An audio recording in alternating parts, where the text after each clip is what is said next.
Great. Welcome, everyone, and thank you so much, Jillian. Shannon, here is your session 2 of 2 starting now. Go for it. The floor is all yours, Shannon.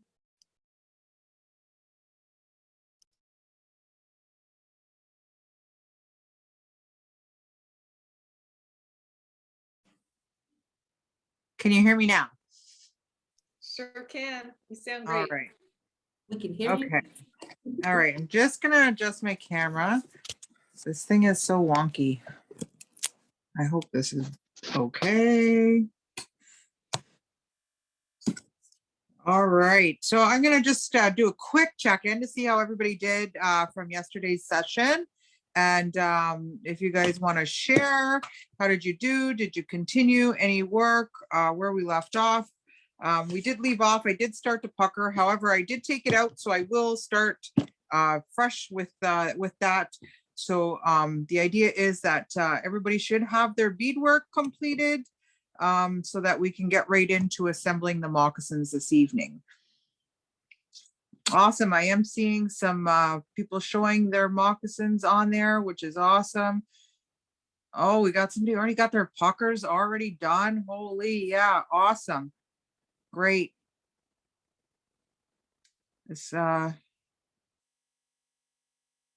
don't know how to sew. That's okay. I'm going to show you. We're going to walk through those steps. Just wanted to see where everybody's at from where we left off.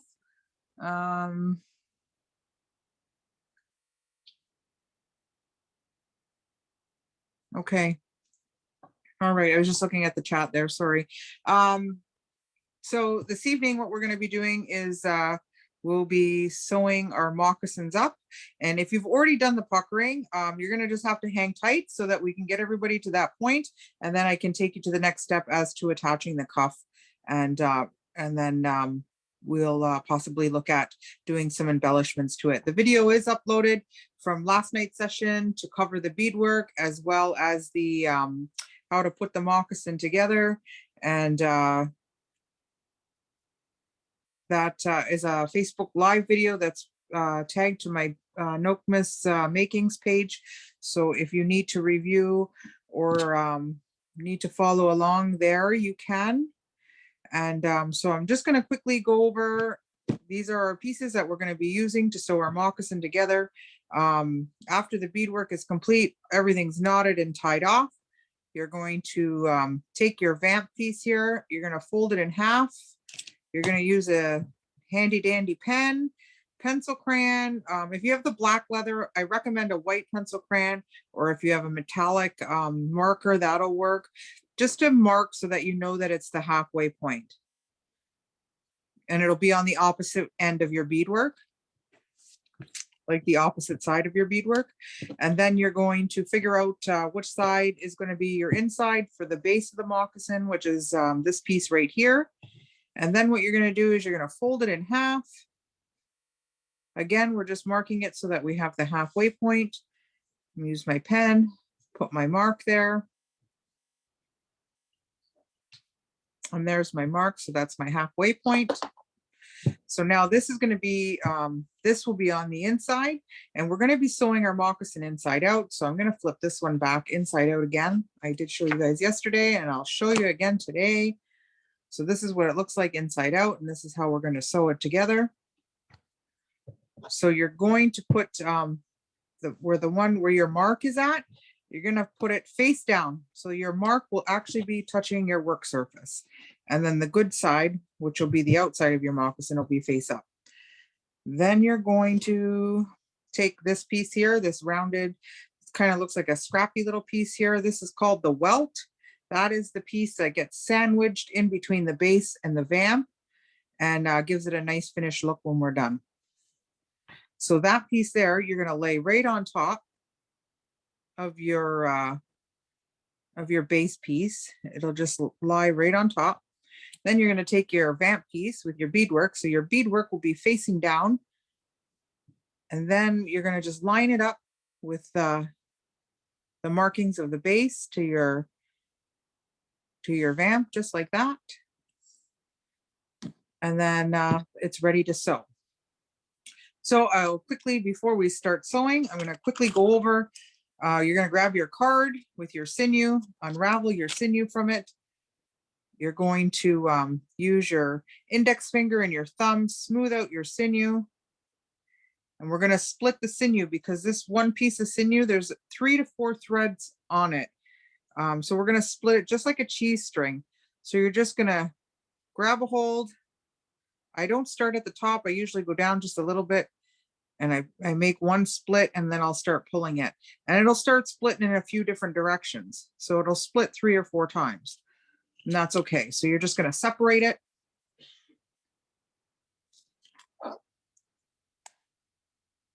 And then what you want to do, go ahead and separate it 3 or 4 times. And then your extra pieces that you're separating, wrap them back up around your card so that you have them for later, because you will use a couple of pieces. So I've got my sinew. I'm going to keep this thread right here. I'm going to thread my needle with it. And the rest of it, I'm going to wrap back up on the card so that I have it for later. And then you're going to grab your larger needle of the 2 leather needles that you were given, and that'll be the one that we sew with this evening. So again, just needle safety, be very careful. We're using a bigger needle, so bigger needles mean bigger cuts. So be careful when pricking yourself or scraping yourself with the needle. You want to be cautious of that. So you can go ahead and thread your needle with your sinew. You're only going to single thread it. The sinew is very strong and a little goes a long way. So you'll have, Shannon, yeah. we just have a question in the chat. Sophia is wondering if you have a piece of brown leather just to help her see which side should be facing up and how it will be on the end product, or if you can describe it a little bit more with the blue leather that you have. Yep, just let me put my needle in a safe spot here. I do have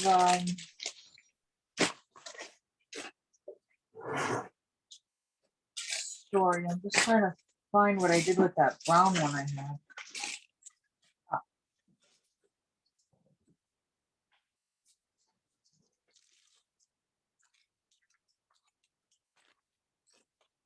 So when it comes to like with the leather, I am really leaving it to your discretion.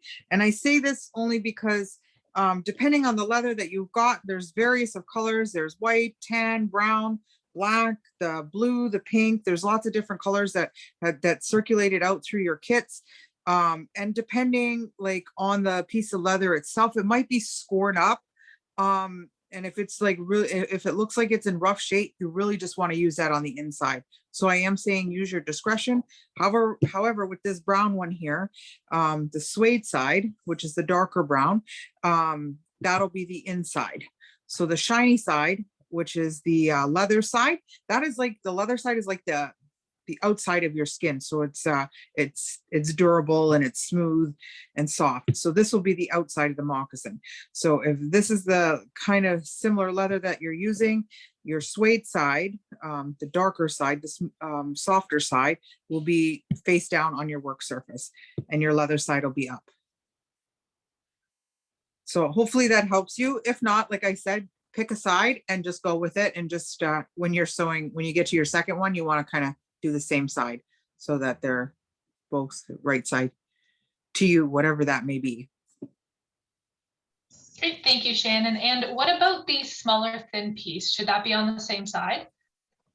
So when we talk about the welt, you can put the both shiny sides together. You can put it down. It doesn't matter because I'm just going to show you this one.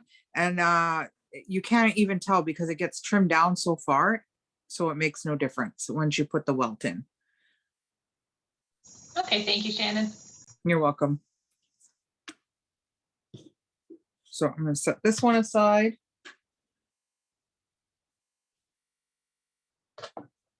And then I'm going to pull this one back over here. So my needle is threaded. Like I said, single thread. So what that means is you're going to leave a little bit of a tail, a couple of inches long on one side of the needle. And then the longer piece, you're going to go right to the end of it. And you're going to tie a knot. And you're going to tie your knot just like how you would tie off a balloon. and then you'll have your knot. So then do not knot your needle. Don't tie your string to your needle. So then to get started, we're gonna make sure that they're lined up. I'm looking for my marking here on the base and then the vamp piece. I'm just gonna line them up like so. And then this is where your, so also in your kits, you got this little piece of scrap leather, could be any color, I'm not sure what everybody's got, but you're gonna, this is where it's probably gonna come in handy if you didn't use it through the beadwork, is that you're gonna push your needle through where you've marked. You're gonna go about 1/4 inch deep. And you're just gonna push your needle through. If it's hard to do, take your piece of leather and help push your needle through. But remember what I told you about the integrity of the metal of the needle? You want to try to keep that needle straight. And Shannon, are they doubling their sinew? I see you have it single threaded, right? It is single threaded. I recommend single threaded because if we need to take it out, it'll be easier to do. And the sinew is very strong. So you don't need it. And if it's double, it'll be harder to sew through. Perfect. Because you're pulling more to pull through. Awesome. So I'm pulling my needle through. I'm giving it a small tug. It's not going through, so my knot is good.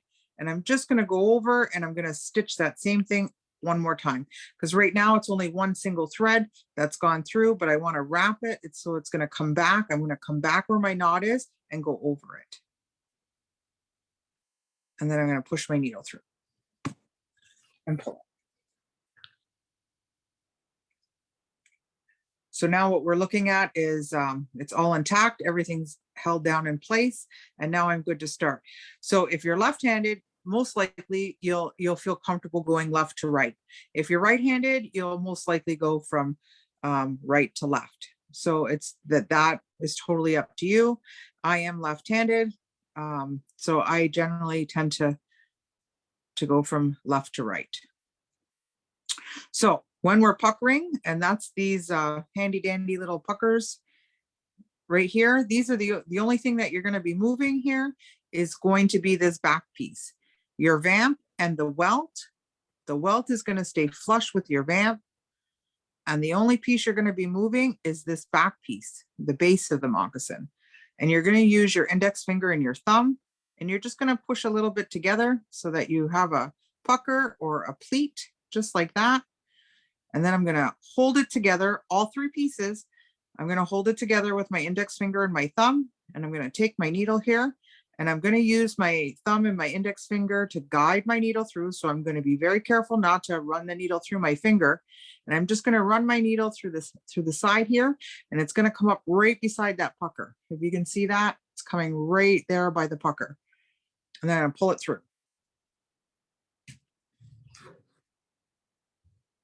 So I'm going to pull it all the way through, and I'm going to put another stitch in right in that same spot. And that's going to hold that pucker into place.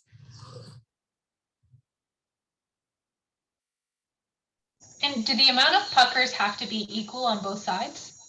I would absolutely recommend you try to give or take one or two. So on this one here, my puckers are equal. I have 6 on each side. Again, depending on the size of your puckers, if you make them really large, you're only going to get a few in there because you're gonna eat up a lot of the base here. So, and if you look at the base of your moccasin, there's a little divot. It kind of it pulls out right here. This is where you're going to stop. So you'll probably pucker to about here. And then you're going to just do a straight stitch, which I'll show you on here. So I did my puckering, I stopped my puckering here, and I just did a straight stitch right up to that divot, which was here. Okay, and I can show you that if it's easier to see on the brown leather. I can pull this one out. Same thing, puckers. This leather is a little bit thinner, so the puckers look a little bit different. And then same thing, there's 6 puckers on each side and then a straight stitch. They don't look very attractive this way, but this is on the inside. So I'll just, please take note that if these moccasins were to be worn, if we were making a full size for ourselves, there would be a liner that would go in and buffer that, because this would bother the top of your toe. And you wouldn't want that if you're wearing it. But because these are just meant as mementos or keepsakes, we're not lining them. So nobody's actually wearing them. And then that's the outside. So don't get too concerned about how your puckers look. They're on the inside. So long as it looks presentable in the front, when we flip it over, we're good. So again, pucker. You just got to make sure that that welt stays flush with the vamp. I have my first pucker in here, now my second pucker. Again, I'm just gonna take my index finger and my thumb, and I'm gonna push the material together so that I get that pleat or pucker. And then I'm gonna do another stitch. Using my thumb and my index finger to guide my needle through so that I'm coming up right on the side of the pucker, and then I'm going to pull my needle through.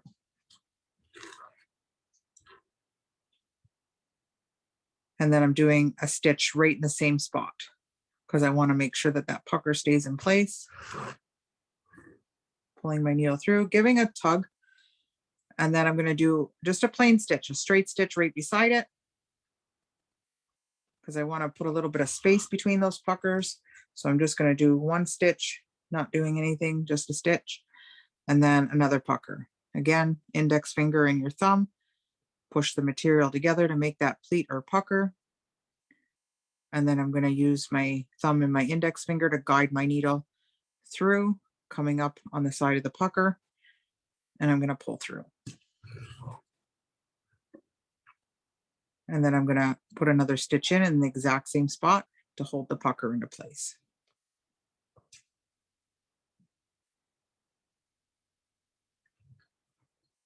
Yep, that's fine. It's okay if it's discolored and you use the suede side out.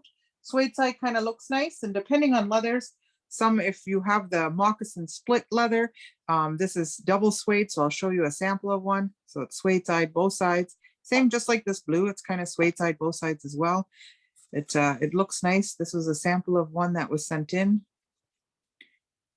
Shannon, can we just reiterate quickly the beginning steps just for someone who may have just joined now? Okay. So if you're just joining, we want to split our sinew. So let me see if I can still split this one. I'm not too sure. You're gonna take your index finger and your thumb, you're gonna smooth out your sinew. You're gonna go down a little bit, not right at the edge, and you're gonna just separate it. You're gonna pull it apart like you're pulling apart a cheese string, and your sinew will split. As you can see, it's starting to split here. It'll split 3 or 4 times. Go ahead, give it a tug, split it. The excess sinew, wrap it around your card again, and you're gonna use one of those threads to thread your larger needle.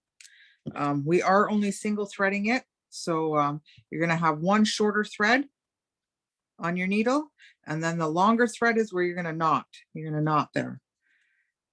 And then once your needle is threaded and you've started, you're gonna take your base piece, you're gonna fold it in half like so, and you're gonna grab a marker or pen or pencil crayon, and you're just gonna mark the halfway point,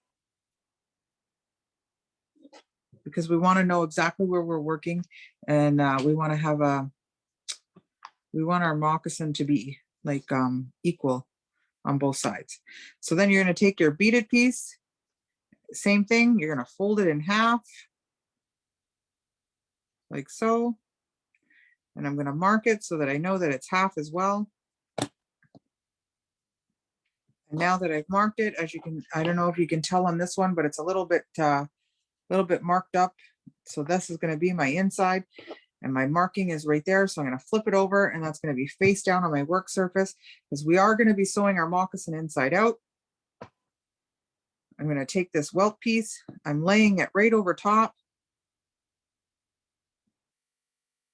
It goes right on top of it. I'm going to take my vamp piece, beadwork down. I'm going to line up my lines here. Should probably thread a second needle. I'm gonna go ahead and thread a second needle so that I have 2 on the go so that I can show you here. Let me just get some thread. So I'm gonna take my sinew.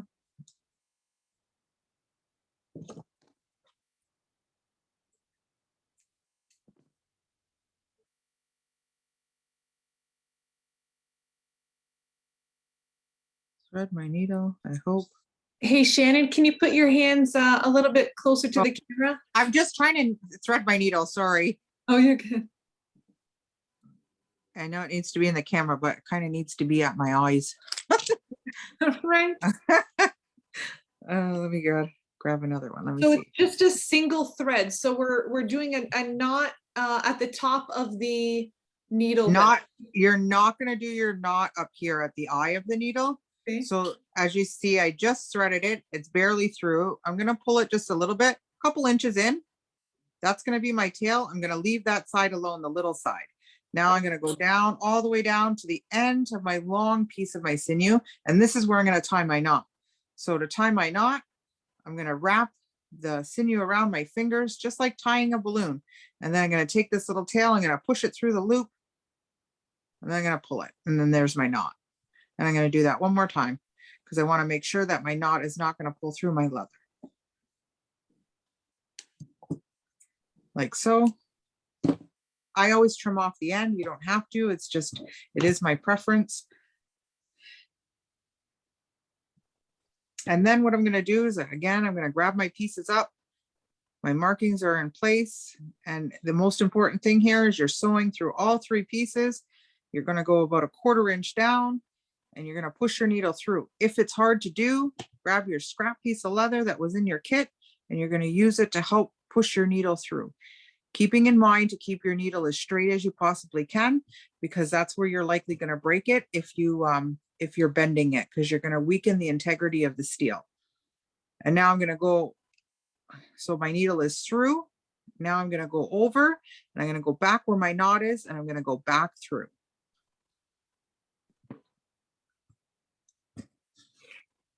And I'm going to give it a pull. So now all 3 pieces are secure. That's my halfway point. And now I'm just going to pick a side, whether you go left to right or right to left. That's up to you, whatever you're comfortable with. And now we're going to start doing the puckering. So what you're going to do, the only piece you're going to be moving, you're going to keep this welt piece flush with the vamp. And I'm going to use my index finger and my thumb to push the base of the material together to make a small pucker or pleat, like so. I'm going to hold it between my thumb and my index finger. I'm going to take my needle and I'm going to use my thumb and my index finger to guide my needle very carefully so that I don't run through my finger to go through the leather. And I'm going to come up right along the side of that pucker, as you can see here. And I'm going to pull that through. And I'm going to do another stitch right in the same spot again, because that's going to hold that pucker into place. Using my thumb and index finger to guide that process. And then I'm going to just give it a little tug because I want to make sure that it's tight. Don't worry, you're not going to break the sinew. It's pretty strong. If you did, the sinew's integrity is worn. And now what I'm going to do is I'm just going to put a plain stitch. So I'm not puckering anything. I'm just going to go ahead and put a stitch right here,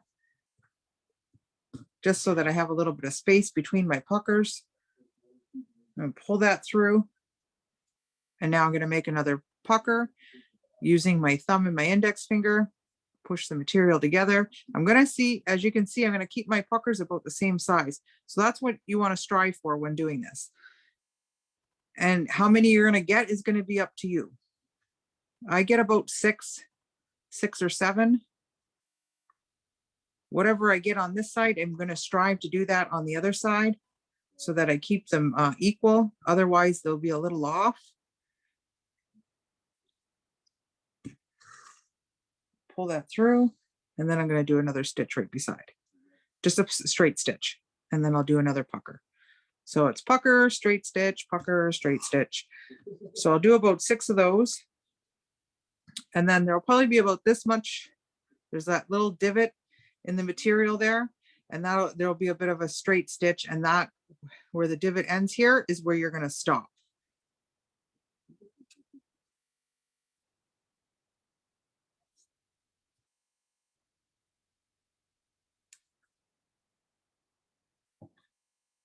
So again, running my needle through, using my thumb and index finger to guide the process. And then I'm going to go and do a stitch in the same spot again. I'm going to pull it through. Do I need my own needle? Pardon me? Do I need my own needle? Do you need your own needle? You have needles in your kit. They would be on this orange felt piece. So you're going to use the larger of the two needles that you were given.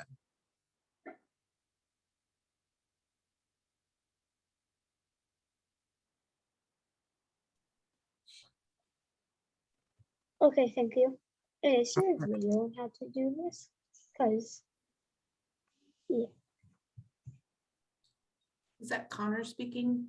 I'm not sure who's talking. It doesn't. Oh, yes, it is. Yep. So I just want to, Shannon, you can continue puckering. I'm just going to reiterate for you, Shannon.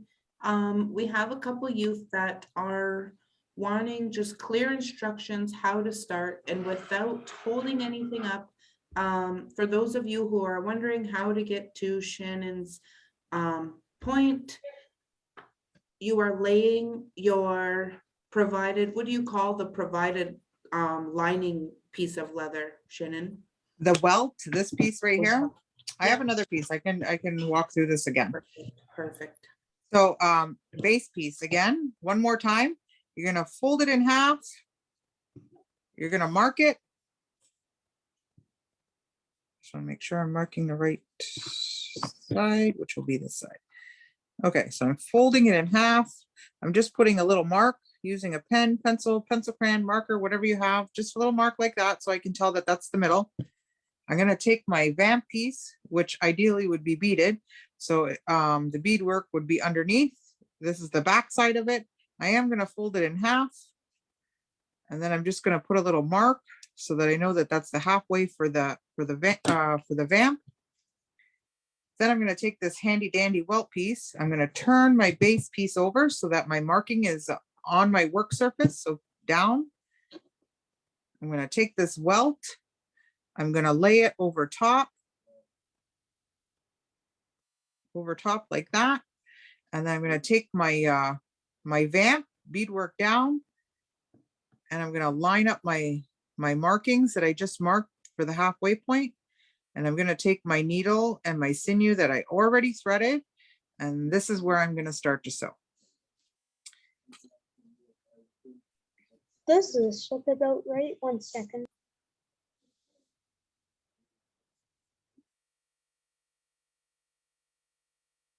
So are we good? Because I can take this one out and start again. So then how you're going to pucker is you're going to use your index finger and your thumb. Okay. I just need to fix this one. I got to put a stitch beside it before I do another pucker.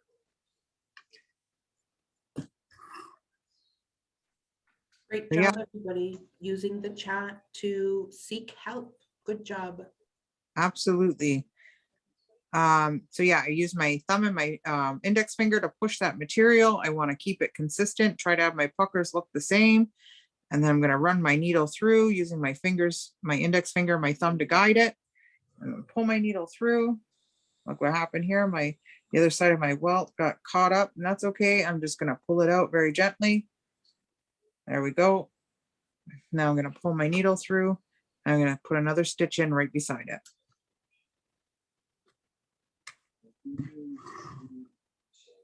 Give that a pull. Does this look right? And then I'm going to put another stitch right beside. So you do a pucker and then you just do a plain stitch, not doing anything. Just like that. Oh, and I don't know if I'm doing this right, but does this look right? Is there a way to pin it so that I can see when somebody's talking, like when they're trying to show? Yep, Laura, if you could, oh, I don't think I have controls to do that. Oh, there you go, hun. Connor, if you could just show it very closely and slow, hun, so our facilitator can give you a yes or no, hun. It's black. Aha, beautiful. Okay, back it up just a little bit. Let me try to take a look. Okay, yeah, Perfect. Okay, Great so job, that's Connor. step 1. Thank you. you're welcome. Thank you. That's helpful to pin it like that because I can't, I have to scroll through everybody's little box there. Yes, Laura is on that. Okay, so I have 4 puckers right here. I put in my straight stitch. Now I'm gonna go ahead and put another pucker in. Again, periodically, I'm gonna check. I'm gonna make sure that my welt stays flush with my vamp. Because the most important thing is to make sure you're sewing through all 3 pieces. Because it really sucks when you get done and you realize you missed a whole big chunk of it and you gotta take it out and do it again or go over it. So I wanna make sure that I get it the best that I can the first time around. So I use my index finger and my thumb. I make another pucker. And I'm going to use my fingers to guide my needle. So after that, what do I do since I got the first step down? Okay. Give Since me I one. lined them. Okay, do you have your needle threaded? I can get my needle right now. Okay, you go ahead and get your needle threaded and knotted. And then let me know when it's done. I'm going to thread another needle here so that I can show you again. And Is then this the right one? you're going to use, so you have 2 needles. One is Mhm. bigger than the other. So use the bigger of the 2. Okay. And what do I do with this? You're going to use the sinew that's on the card. So you see the card like this? Yes. So you're going to unravel it. You're going to take it all Like off. this? Yeah, you're going to pull it all off. Okay.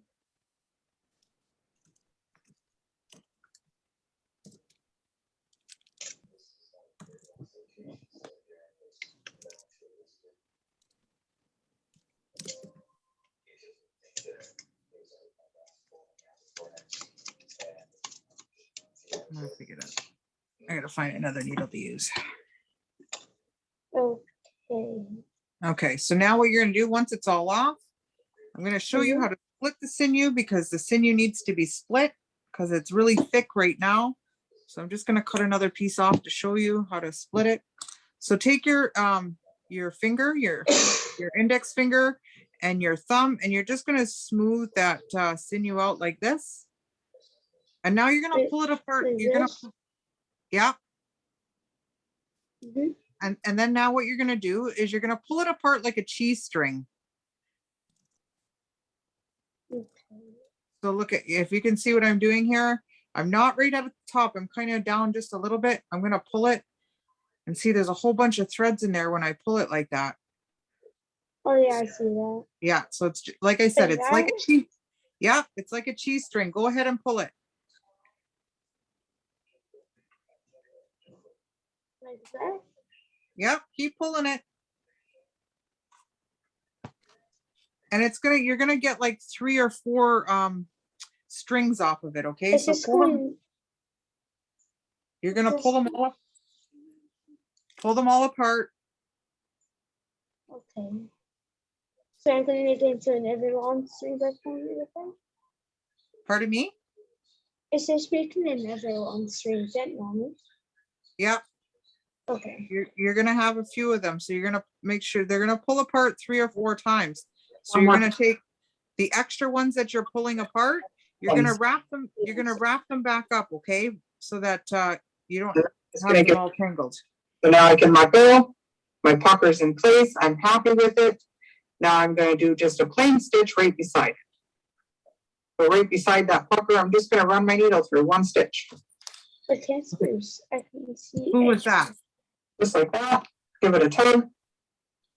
I can see edge factors. It sounds like somebody's watching the video. I don't know what that was.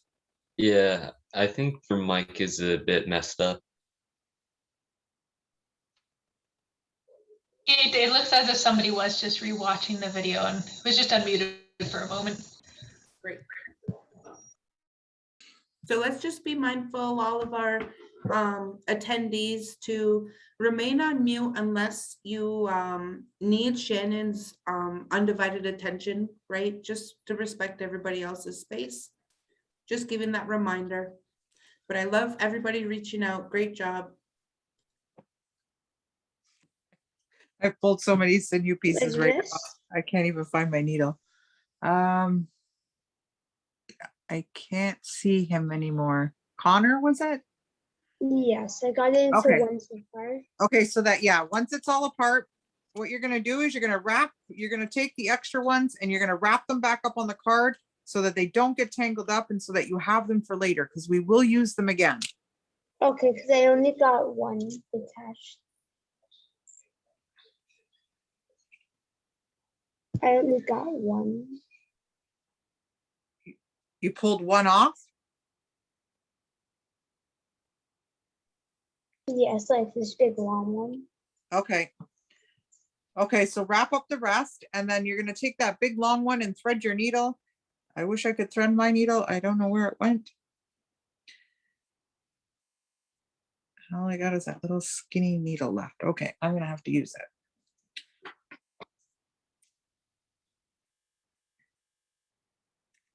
Is everybody else doing okay?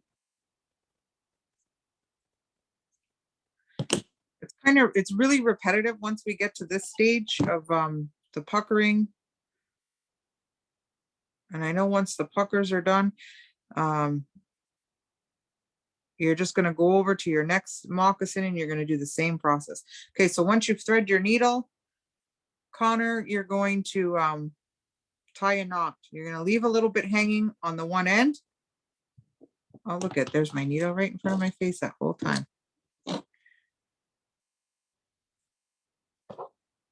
I'll put this little skinny one back.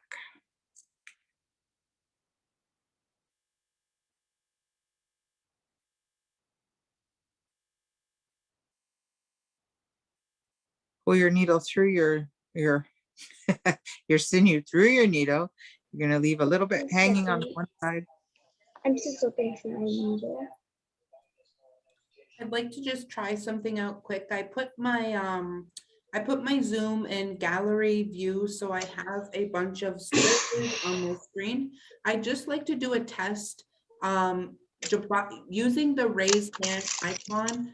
Who has completed the puckering on both vamps and are waiting for next steps? So this question, just by a show of hands, who's completed puckering on both moccasins?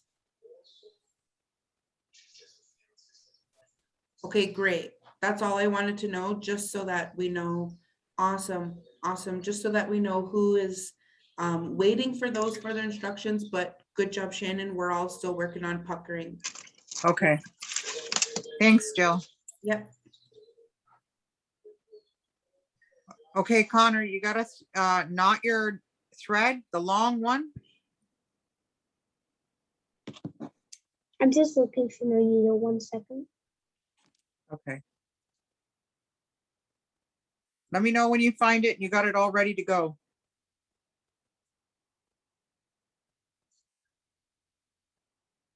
Okay, this one still has needle. So while I'm waiting for him, I'm just gonna, so I've got 5 puckers on this one. I'm gonna go ahead and add another one. As you can see, I'm coming close to that divot there. So I'm gonna throw in my last pucker while I wait for my friend Connor there. Get him going. Run my needle through my last pucker here on this side.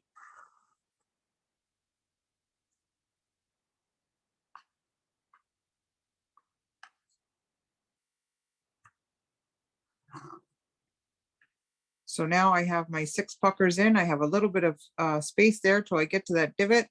Again, making sure that my welt is flush with my vamp. And then I'm gonna line up the base with those 3. And now I'm going to just straight stitch till I get to that divot. and then I'll knot it off and I'll go to the other side.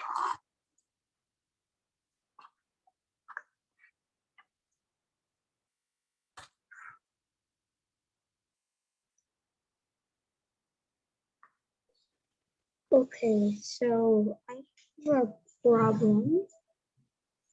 Okay, what's your problem? I can't find the needles, so what about that? Then you're going to use your other needle. I Okay, can't find either one of them. okay. You're going to have to maybe look for it a little bit.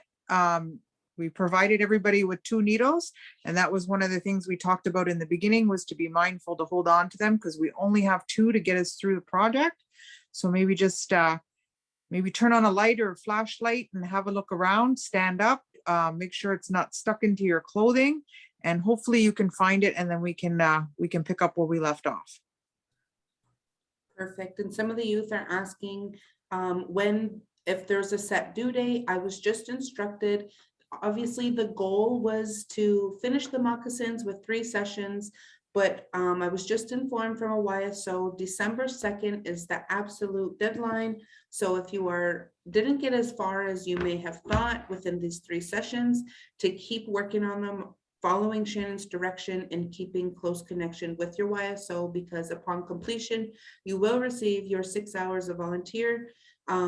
December 2nd is the absolute must complete by, but definitely try your best to finish up between this session and tomorrow. Yeah. Absolutely. It's 6 hours community service where hours is that's pretty awesome. So I'm just finishing up the straight stitch to that divot on this one side, and then I'm going to move to the other side. Connor, you let me know when you find that needle or one of them so that we can proceed.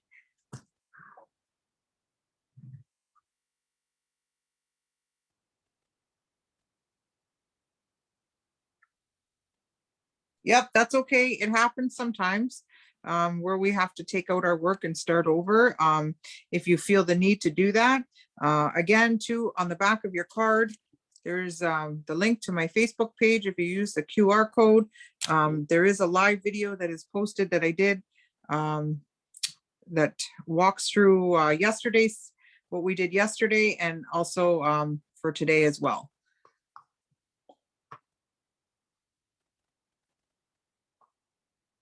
So I just got a couple more stitches I'm going to put in here.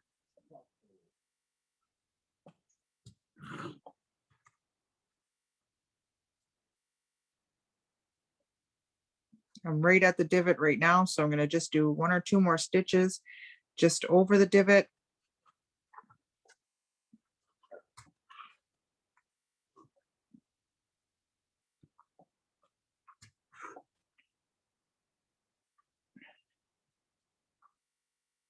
So I'm just going to go over it one more time, and then I'm going to knot it off. My needle will go through. What happened here? It looks like it got snagged. So see my sinew, the integrity of the sinew is starting to wear, so it's getting a little, I like to say it gets a little hairy. So it's probably going to snap if I force it through. So I'm not going to do that.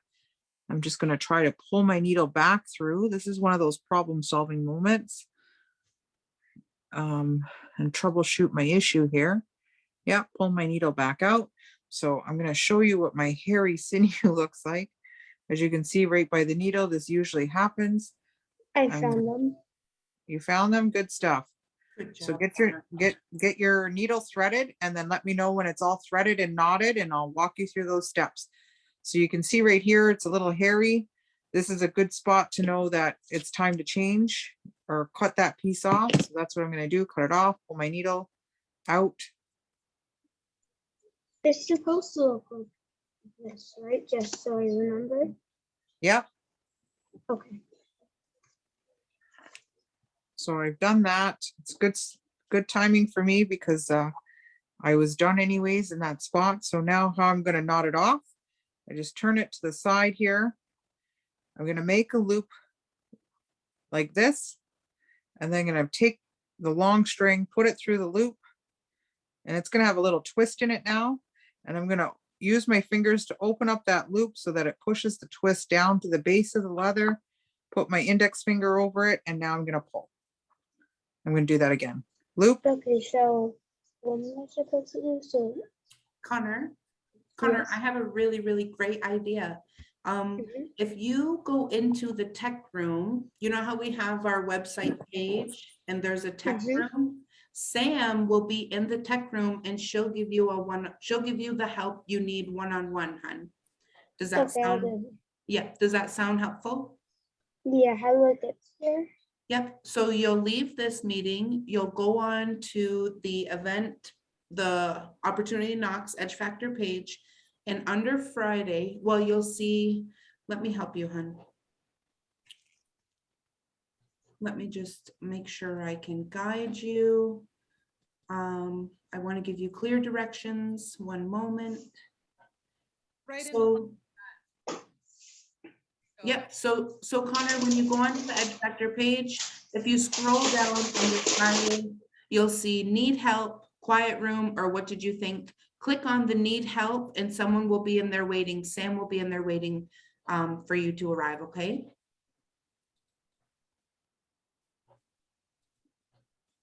Does that help, hun? So I go to the knockoff page and then I go to need help. Yep, so you go to on the web page, how you normally do, right? And you click Friday and you keep scrolling all the way down and you'll see something that says need help. That's the tech room. Sam will be in the tech room waiting for you. So Okay. you can leave I this think some room. people have put the link into the chat, so if Perfect. you can't find it, it's in the chat. Perfect, Connor. Click on the link, honey. Okay.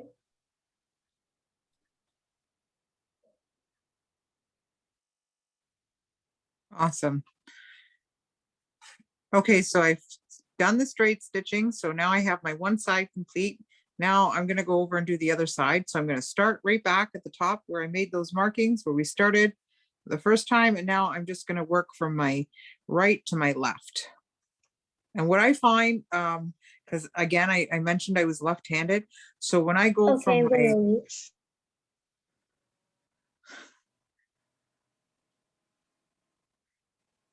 when I go from my right to my left, it's a little more trickier. So if you're right-handed, probably when you go to the, from your right to your left, you'll find it a little bit easier or trickier.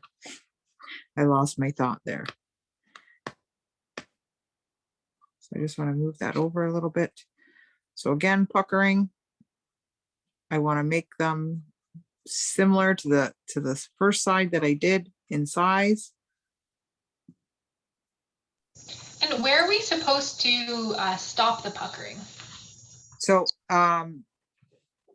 when you look at the base of your material, I'll show you on this one here, there's a little bit of a divot where the material goes out. So you'll stop just actually probably just before that. So as you can see here, I have, like I said, I got about 6 puckers in and mine are pretty close together there. So I had quite a bit of space to do a straight stitch. Whereas on this one, I did them a little more separate and I had less space. So where you're going to stop sewing on the side is right where that divot comes out. Do you got that? Okay, thank you. Okay.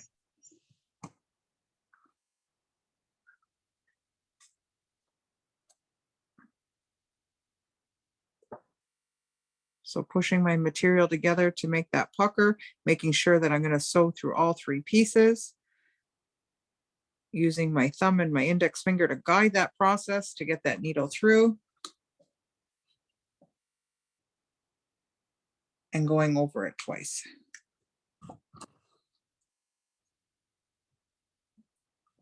And then I'm going to do a stitch, just a plain stitch, and then I'll do another one.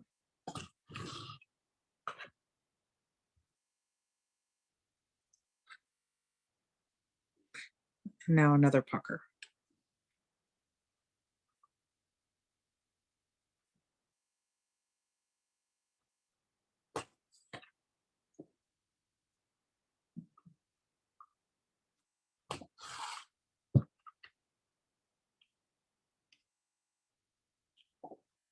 Give it a tug.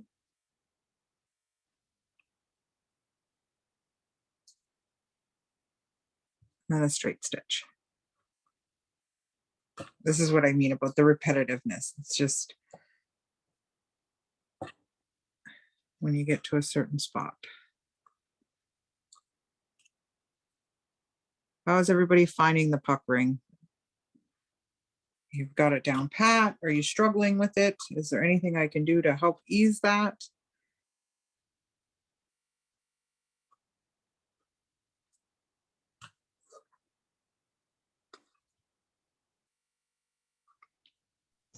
We got a few thumbs up from the group. All right, good.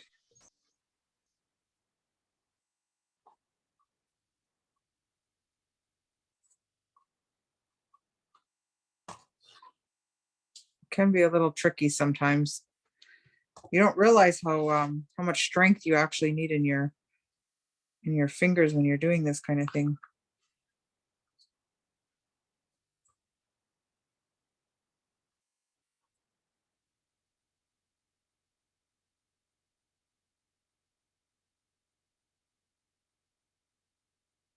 Yep, absolutely. You're gonna hold that pucker in place while you stitch right next to it.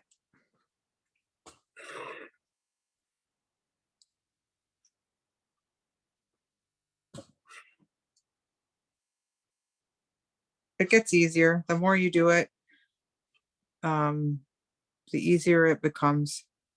And then you learn your own tricks and tips as you learn. Hey, Brandy, how can we help you, hun?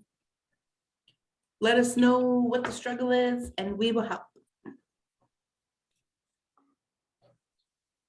Feel free to use the chat if you prefer that way.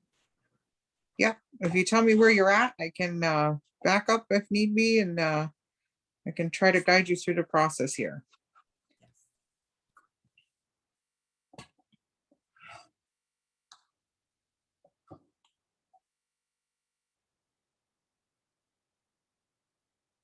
So I've got about 5 puckers here. I'm gonna throw another one. Yeah, one more small one right here.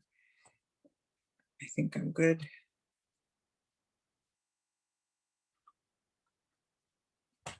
Once I get this little bit of straight stitching put in on this side here, I can, for those that are done puckering, maybe you can get a show of hands who's done puckering, even on just the one side, like their one moccasin. And then you can just have a rough idea. Yeah, so if anybody wants to, if you're needing a little bit help and maybe you want to take a break and you say, okay, I have to communicate where I'm at, please feel free. Do not hesitate to go to the tech room. That's where that's where you'll be able to connect with a NEPAM YSO or whomever is in there. I just kind of quickly popped in there. So if you are stuck and you're not sure how to communicate where you're stuck, please feel free to feel free to go to the tech room if you need to connect with like your YSO or a NEPAM member. Just wanted to relay that tip, but most definitely communicate the best you can through the chat or even through here and we'll get to you. Awesome. Keep going, everybody. Amazing. Awesome.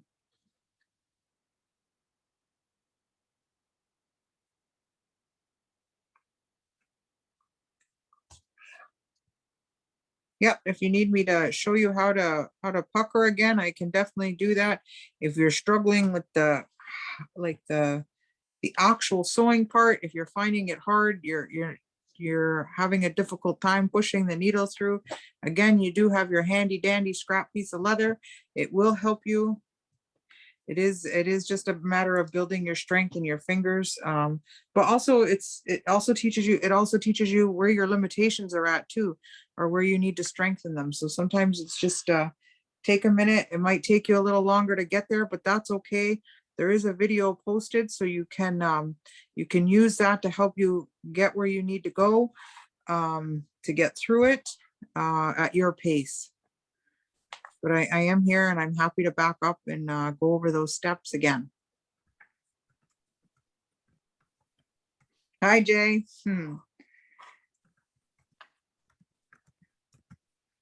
So I'm at that divot right now. I'm gonna put in my last stitch or so, and I'm gonna knot this off.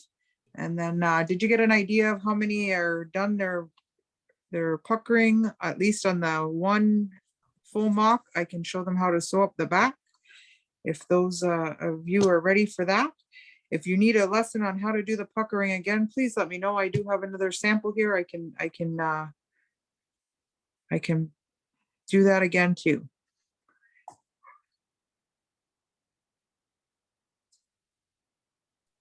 Awesome. Laura just posted a link in the chat.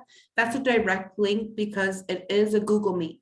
So it's not a separate Zoom. So if you are needing help one-on-one with somebody, click the link that Laura has just posted in the chat, and that'll take you to the Google Meet tech room. Oh, technologies. It's definitely come a long way. We've learned a lot during this COVID, and having to use these pieces of technology, eh? Yep. So Brandy, if you want to click that link, that'll take you out of here and right into the Google Meet. And if you feel comfortable connecting there, that's fine, hun. But come back. Come visit us. Right, you might want to keep both open. In fact, if you've got a secondary computer that you want to go to enter that Google Meet, you can. That's what I've been doing. I've got a laptop beside me, because ideally you want to be able to stay in the Zoom link, because Shannon, we can see her hands here. So the best way to learn would be to see Shannon's hands and learn by doing, right? Learn by seeing somebody else do it.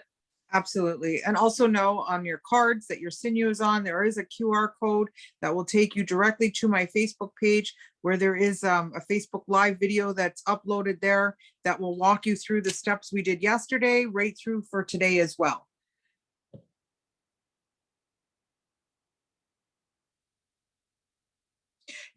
When you get close to that dent is where you're going to start. So here's the dent right here. About here, like it's not too far away from it, you're going to start to do that straight stitch. So if I show you this one here that's inside out, you can see I stopped puckering. The dent is right here where my finger is. So I did that much straight stitching. Where you can see this one I just did, it's not as much straight stitching because my puckers are spaced out more there. Gotcha. So I hope that helps. Awesome. This is probably the most time consuming, Shannon, the puckers. Yeah, because it's well, the whole process is very individual, right? But I would say this is the most, especially if you haven't worked with leather, it's learning about your materials and again, about your own limitations and your own strengths. Cause it's, yeah, sewing is, it is a skill and it takes practice. Even for those that I know that sew, when they get to leather work, they're like, oh, I have sewing experience, but they struggle because it's a little bit different. Right. So I've done the puckering on both sides. So I'm just showing you, I'm flipping it out so we can see what it looks like. There's my puckers. And I have the little tails from the welt piece, which is fine. We'll trim those down and then we'll sew up our back pieces. I just wanted to show you what it looks like when we turn it around. Shannon, you're going to be so surprised. Alexis just gave us an awesome, look at Alex 2004. Awesome. Both of her moccasin backings up. Woo, woo. Good job. Awesome. Great. Great. I'm so excited. I can't wait to see it. That's always the most exciting thing as a facilitator when you're working on a project like this is to see everybody's end results. And because even though we're all learning the same techniques, everybody's is going to look a little bit different.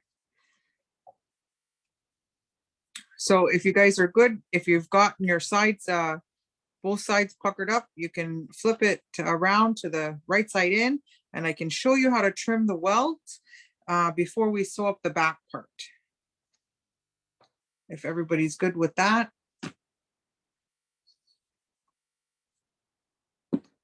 I can only show you this step once because I only have one that's ready to be trimmed. So I will, so all I'm gonna do right now is I have these little tails that are hanging from the welt. I am just gonna cut them to the base here. Just like that. Then when it comes to trimming it, I just urge that you be careful because if you have threads and you can actually, if you can see your threads sticking out, be careful not to trim them because you'll undo your moccasin. So I just trim a little bit at a time. And maybe you only want to take a little bit off. Some people like their welt a little bit higher than the others. I usually trim mine pretty close down. I personally just like that look. It's kind of a preference thing. So maybe this one I'll leave a little bit. That side's a little bit higher though. But you know what? I think I'm going to be okay with it. Just like that. No, I'm not okay with it. Maybe if I come trimming it from this way, just needs to come down just a little bit.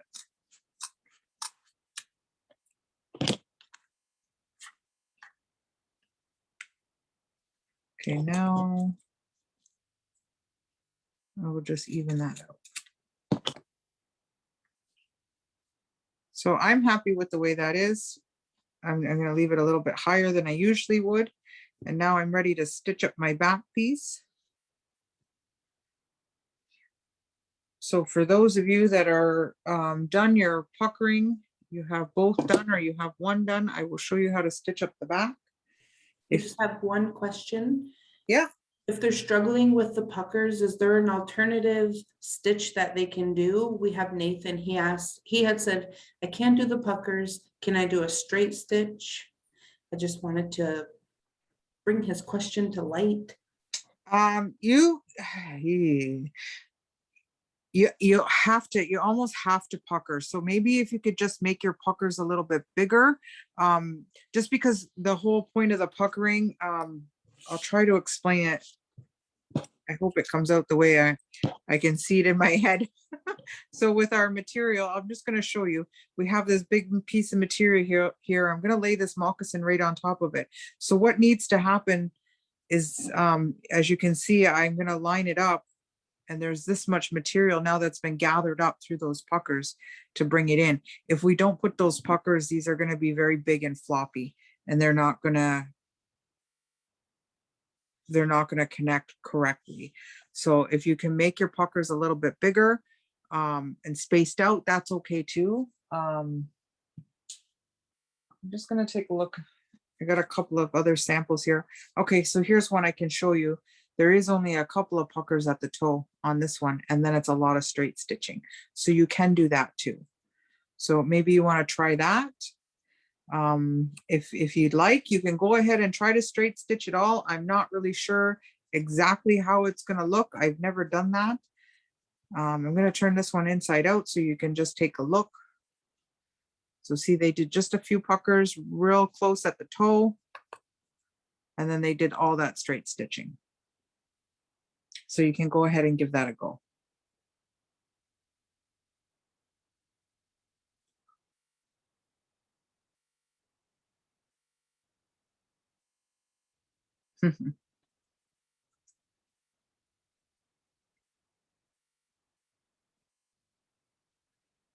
So I hope that helps.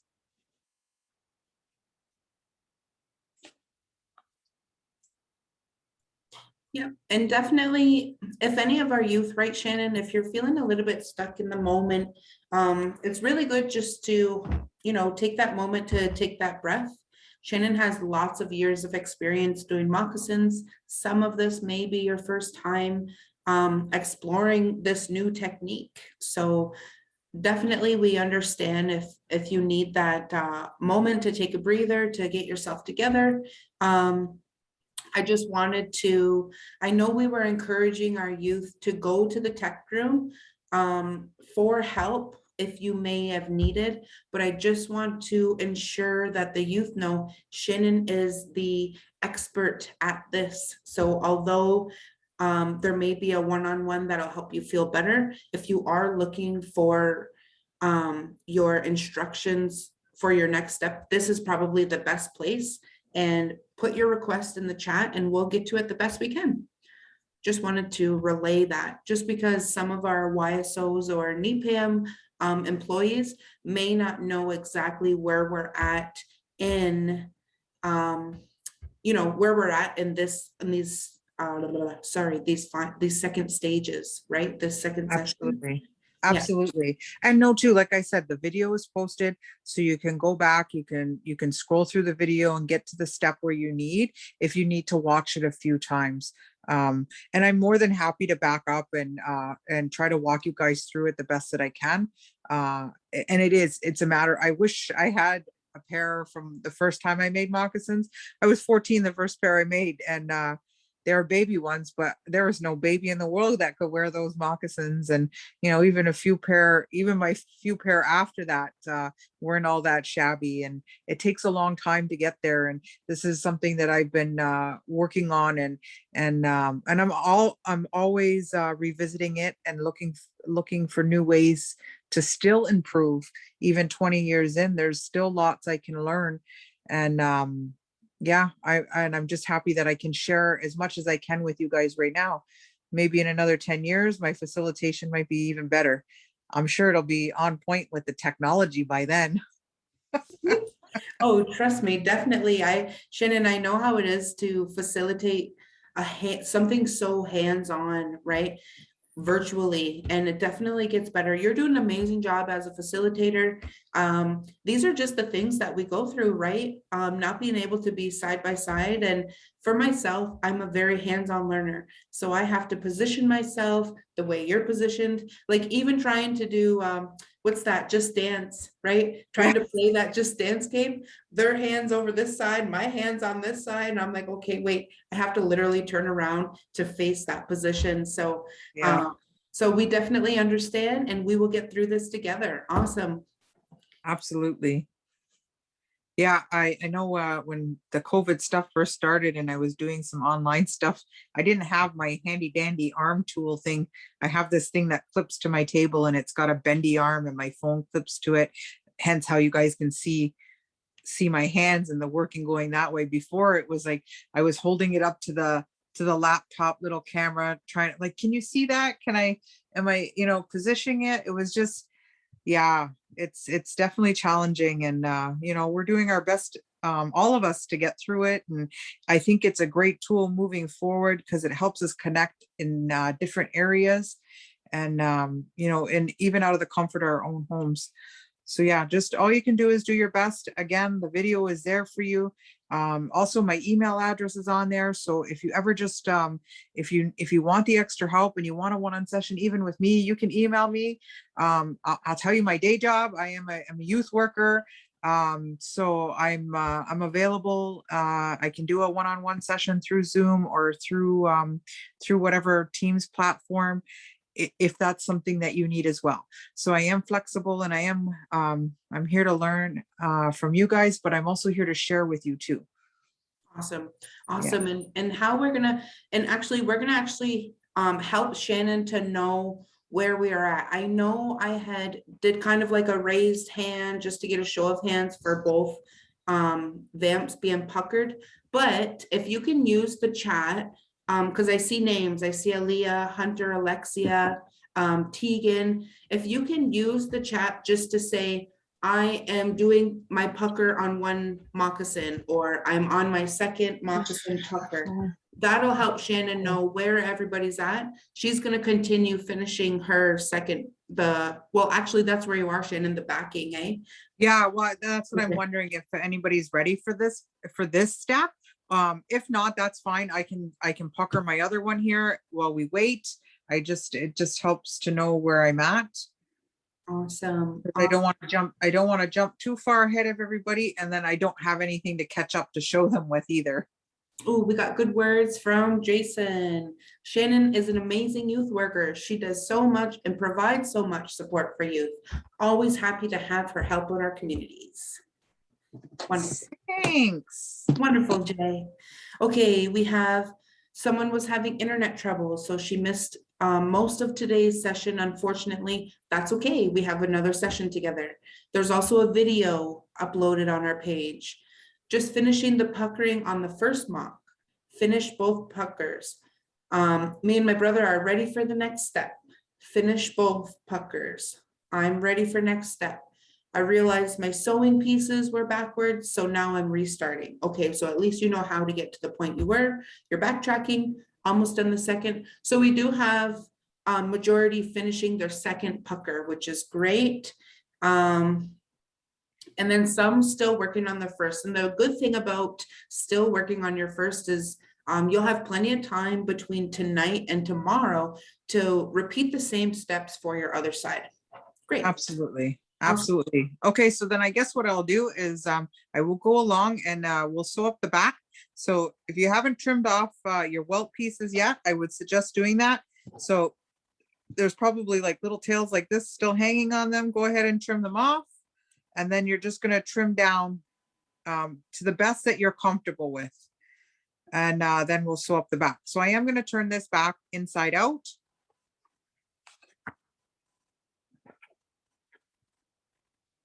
And if you need to get a new piece of sinew, you can do that. If it looks too hairy by the eye of the needle, that's a good indicator that it's time to change your sinew. I still have a pretty good piece here and I can sew up my back. So now to sew up the back, we're going to do that straight stitch. So I'm just going to give you a look at this one right here.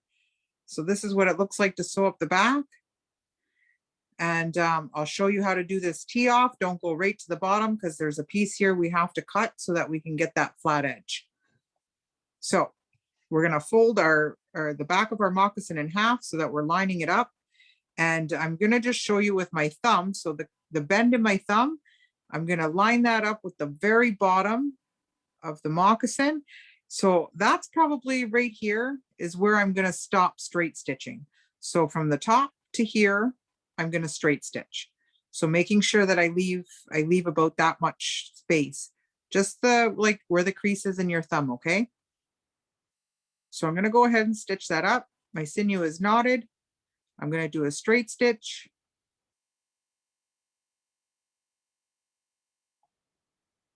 Straight stitch over, under, whatever works for you. Just like that. And I'm going to sew all the way down to the, well, not all the way down to the bottom, down to where my thumb would be. Okay. I'm going to keep in mind to leave that space.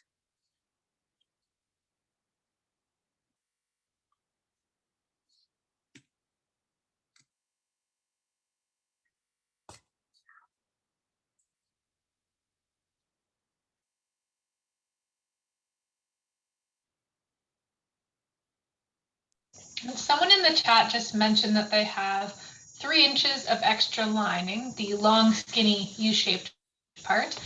What did they do with that? It's just on one side. Okay, so if we're talking about the welt that would have been in between here, you can trim it down. So you just snip it off. So I'll show you on this one. This is not all the way sewn up, but if it were, we'll say that it is here, and this is how much I've got here. I'm going to trim it. Just cut it off there. And when you turn your moccasin right side in, it'll be pretty thick along here. You can just trim it down to where you're comfortable and where you have a look at it and you like it. Great, thank you. And that's okay if it's only on one side.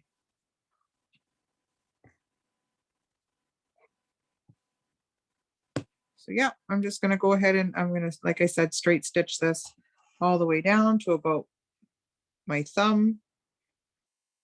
And then I'll show you how to cut and tee off the bottom.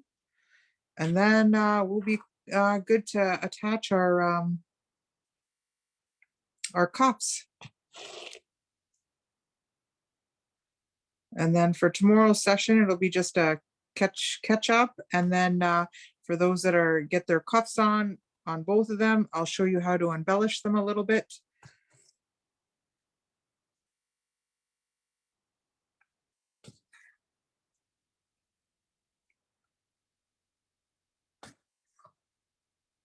And again, the live Facebook video was posted to my page. The card is in your kits with the sinew wrapped around it.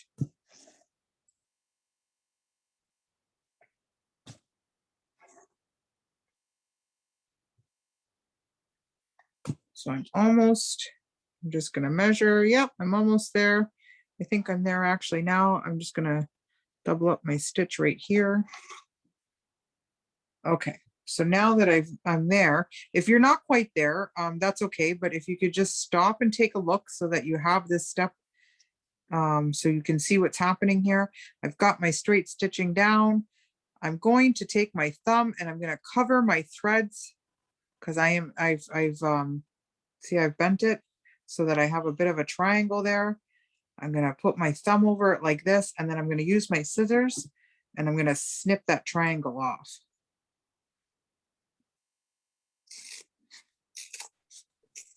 Just like that.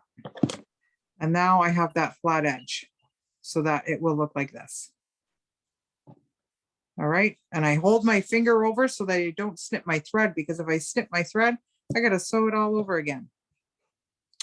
So now to continue sewing, because now I'm dead smack in the middle, I'm just going to sew to one side. So I'm going to stitch through both right there, and I'm going to stitch right over here to the end, and then I'll run my needle underneath my threads, which I'll show you when I get there, and then I'll just go back to the middle and then sew up the rest of that.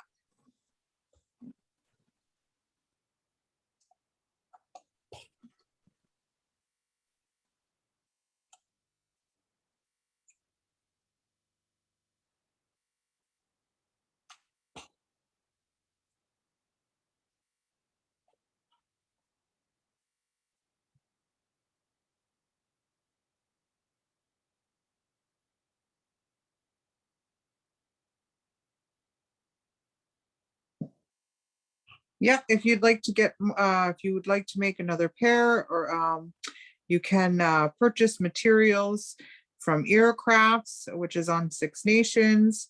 There's also a site called Tribal Spirits. They sell leathers that you can have shipped to you. I seen on Amazon, you can get bags of scraps, so that's perfect if you want to make little ones like this. You can get your sinew and beading thread and all that stuff on Amazon as well. But if you can get to Six Nations, Crafts a beautiful store to check out, and they have lots of great gift ideas, and they have a great craft section there where you can buy materials and everything you need to make additional pairs. You can even purchase patterns. I've learned to make patterns directly by the person's foot. So that's how I make my patterns when I do moccasins.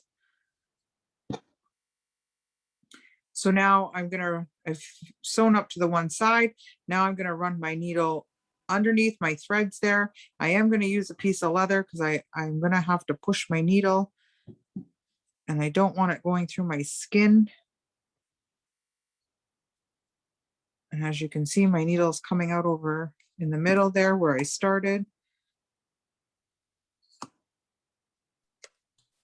I just went and checked on made a few attendees that may have went to the tech room.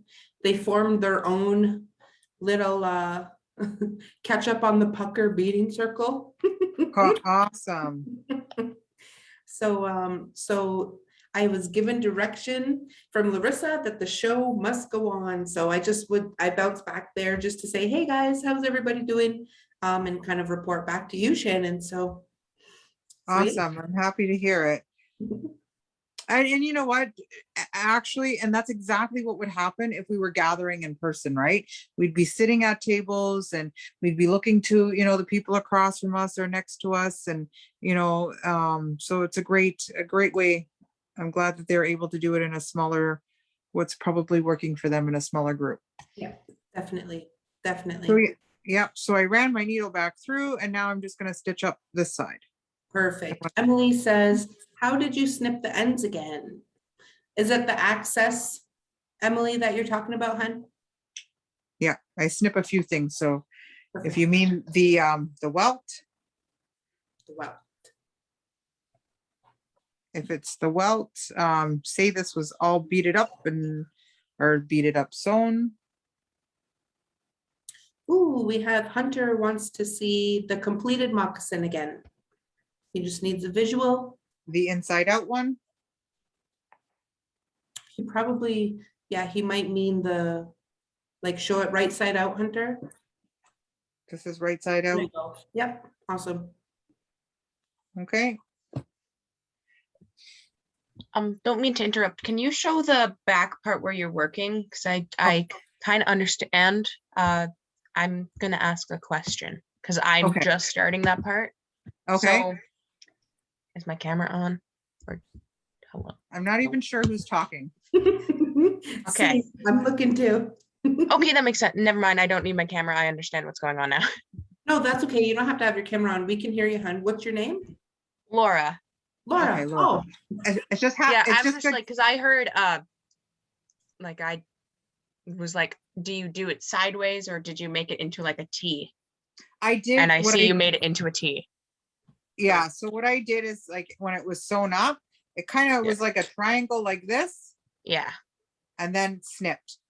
And You that's snip how you it? get. Yeah, and that's how you get the flat edge. So that triangle would have been like this, and I cut it off. Okay. Thank you very Okay. much. Just hold on to your threads when you do that. You don't want to snip your thread. awesome. Awesome. Everyone's doing amazing. I just want to say that, you know, we tend to have this expectation of ourselves that we have to do things perfect. We have to do it in a timely manner.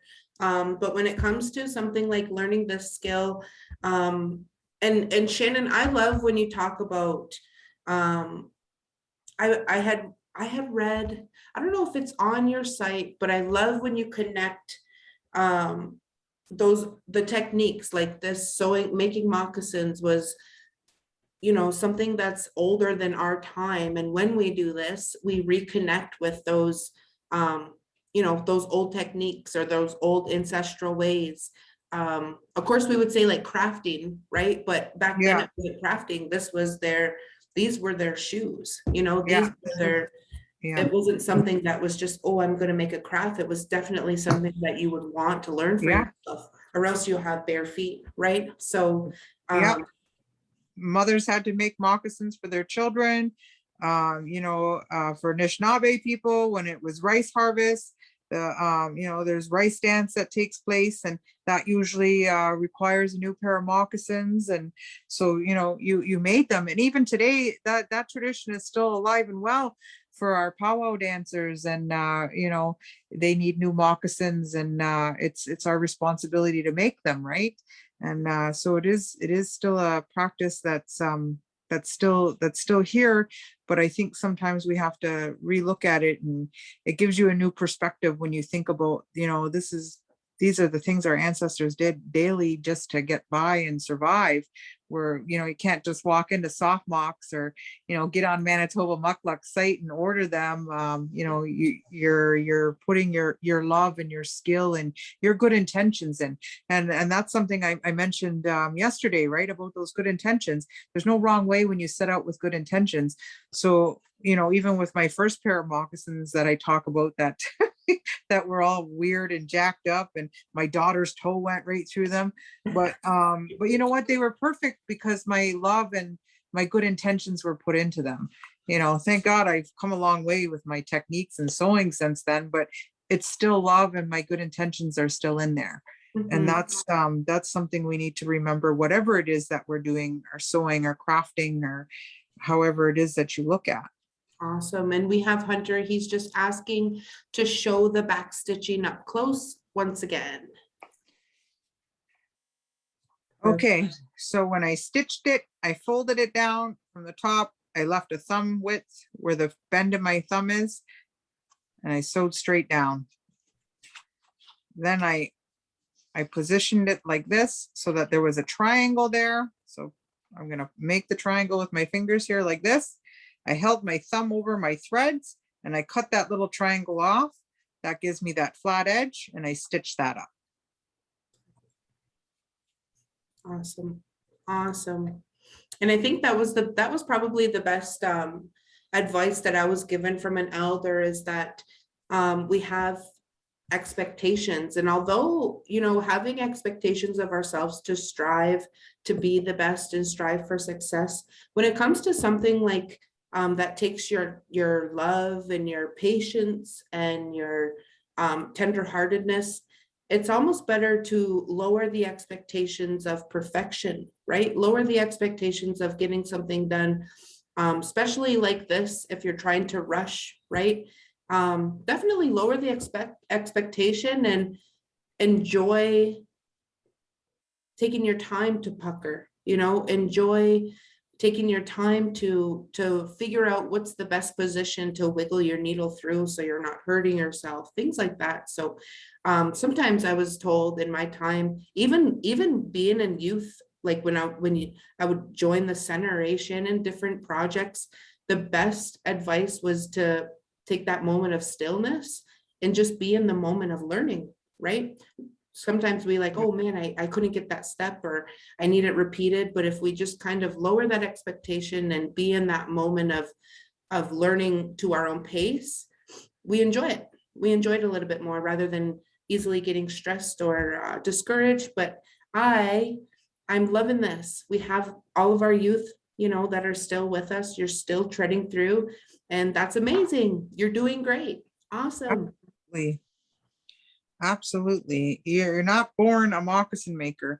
And, I wasn't fortunate enough, to learn from my grandma or my aunties, and that's part, and I'll take that right back to the moccasin project itself. When we're talking about residential school, is that those things aren't with my family because of that colonization, because of Indian day school or residential school. So I wasn't born in with those gifts. So I learned them from my community aunties and teachers, and and I've learned from many, and I've just picked it up, and and that's how I learned. And now now that I've got to the point where I am with it, it's now mine to give to others. So that's where I stand with that. So I will share what I learned, because nothing we learn is ours, it's only ours for a little while, and it's for us to share. And just like our families would. And now, and my daughters know how. I've shown and taught them.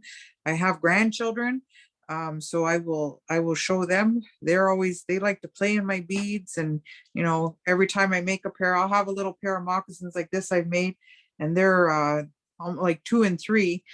These wouldn't even fit them, but they'll still, they're like, oh, grandma, you made shoes. And then they want to try to put them on. And, I let them, because it's their connection to those materials and to this lifestyle, because that's what it is for me.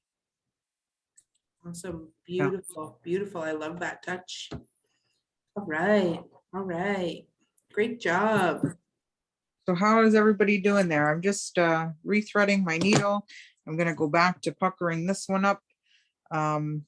Once you've got your backs sewn up, then I will show you, but I will just need, if you can let me know when you're good, I can show you guys how to add the cuff on.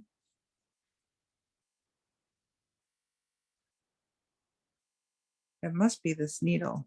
This needle does not want to, it doesn't want to go through the leather.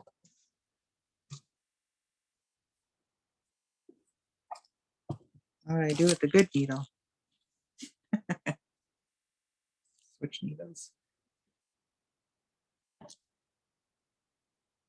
Must be something wrong with that needle. Hey, let's say you mess up, you might be able to turn the moccasins into gloves. Well, that would be interesting, wouldn't it? Yeah.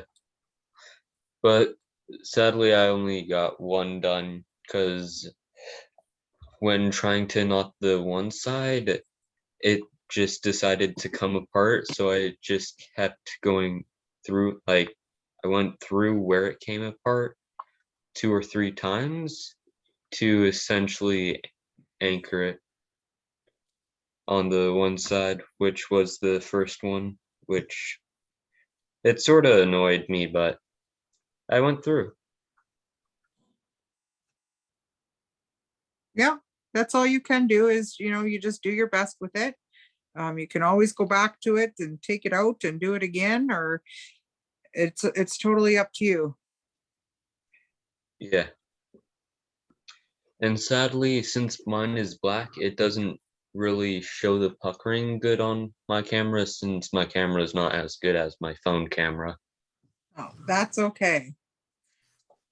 Okay, so Shannon, I'm just looking to support one of our youth. Yeah. We have a youth that is at the beginning steps of the vamp. So if we can, I know we may not be able to trace right back. At But the- if we can just, yep, if we can just trace back our steps as if they're starting their moccasin quickly. Like as in they haven't done beadwork, or as in they need to attach? As in they've done beadwork. Okay, Yep, they've done the beadwork, right, Brandy? Are you starting your other side of your mock? Or you're starting your puckers now, right, hon? All right, so they're to begin their puckers. okay. Yeah, and you know what? If you give me 1 second, let me throw in a few stitches right here, and I can show you that with the other side of this moccasin right here that I'm working with. So have you split your sinew and threaded your needle? Yes? Yep. Okay, great.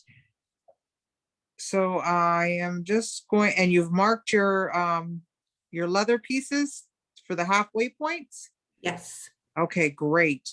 So just give me 2 seconds and I will, I'm just gonna throw in a few stitches here so that I can cut this off, and then I can show you with the other side of this moccasin, Perfect. if that's okay. Just hang right tight, okay, hon? Yeah. If not, again, just give me like a minute and a half here. I'm pretty fast for the most part, but I don't want to go too fast because I don't want to jab myself, because usually when I rush, silly things like that happen. Yes, and so I just realized, Sophia, you had mentioned you accidentally sewed the back, and these little hiccups are gonna happen. I have made lots, and I just wanted to remind, just while Shannon's doing that, she's gonna help Brandy, but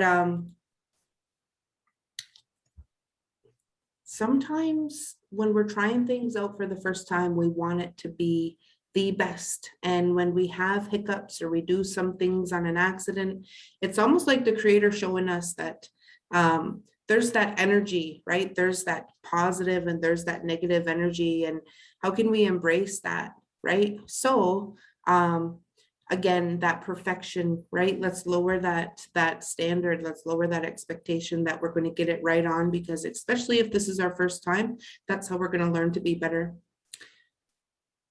All right, Deborah. And Thanks for being with us. And it's okay, like if you've sewn it right up, it's no big deal. If you want to go back and fix it, I can walk you through the troubleshooting steps for that, but it's not something you don't necessarily have to worry about. There's I don't know, let me look. Okay, so I'll show you this one. This one, well, this one wasn't sewn right up. They didn't cut theirs on this one. It looks a little bit different. But you know what? That's okay. It's perfectly okay to be a little bit different. Yep, and that's okay. If they don't look the same, that's fine. Because what does look the same in creation, right? When we have flowers even beside each other, they may seem that they look the same, but there are the differences, right? And that's what we all carry with us, is that we have different learning styles. So, all right, I will let Shannon continue to touch base with Brandy on the first steps of puckering. Yeah. All right. So Brandy, what you're going to do is I'm going to show you with my flat one here, because this one's all puckered up on the one side. So you're going to have your pieces laying. I'm just going to show you. You're going to have them laying down like this. And the first thing that you're going to do is you're going to line up your markings like so. And then you're going to run your needle through. I'm just going to show you. I'm not going to actually do it on that one because there's no beadwork. So you're going to run your needle through, and this is where my marking is on this one. And then you're going to loop it over. So you're going to go back through right by where your knot is. And then that's gonna lock all three pieces of your leather together, just like that. And then I'm gonna show you how to pucker. You're gonna use your index finger and thumb, and you're just gonna push your material together like so. And then you're gonna use your finger and your thumb to hold them in place. And then I'm gonna take the needle and I'm gonna use my thumb and my index finger to guide my needle through, carefully, being careful not to poke through my finger, so that the needle is gonna run right alongside that pucker that I'm holding. And I'm gonna pull my needle through, and then I'm gonna throw another stitch in right beside it so that it holds it into place. Like that, and then there's my pucker.